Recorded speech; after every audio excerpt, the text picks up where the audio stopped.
ایک دفعہ ایک شخص نے انگوروں کا ایک باغ لگایا اور اسے ٹھیکے پر دے دیا، پھر عرصہ دراز کے لیے چلا گیا۔ پھر جب انگوروں کو جمع کرنے کا وقت آیا تو اس نے نوکر کو بھیجا کہ باغبان سے مالک کا حصہ لے آئے، لیکن ٹھیکیداروں نے نوکر کو پیٹ کر واپس لوٹا دیا۔ پھر اس نے دوسرا نوکر بھیجا، لیکن ٹھیکیداروں نے اسے بھی بری طرح پیٹا، دھمکایا اور خالی ہاتھ واپس لوٹا دیا۔ تب اس نے تیسرا نوکر بھیجا، لیکن ٹھیکیداروں نے اس پر بھی ظلم ڈھایا۔ پھر مالک نے کہا اب میں کیا کروں، اب میں اپنا عزیز فرزند بھیجوں گا، شاید وہ لوگ اس کا لحاظ کریں۔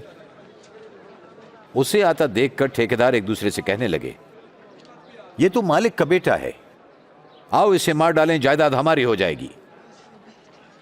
مالک ہمیں اور بتائیے۔ انہوں نے اسے دھکے دے کر باہر نکال دیا اور مار ڈالا۔ اب اس باغ کا مالک ان ٹھیکیداروں کے ساتھ کیا سلوک کرے گا؟ وہ آ کر ان آدمیوں کو مارے گا اور اپنا باغ دوسرے ٹھیکیداروں کو دے دے گا۔ تو پھر اس کلام کے کیا معنی ہیں؟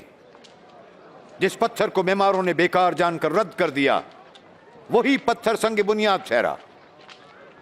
جو اس پتھر پر گرے گا ٹوٹ کر ٹکڑے ٹکڑے ہو جائے گا، اور اگر وہ پتھر کسی پر بھی گر پڑا تو وہ پتھر اسے پیس ڈالے گا۔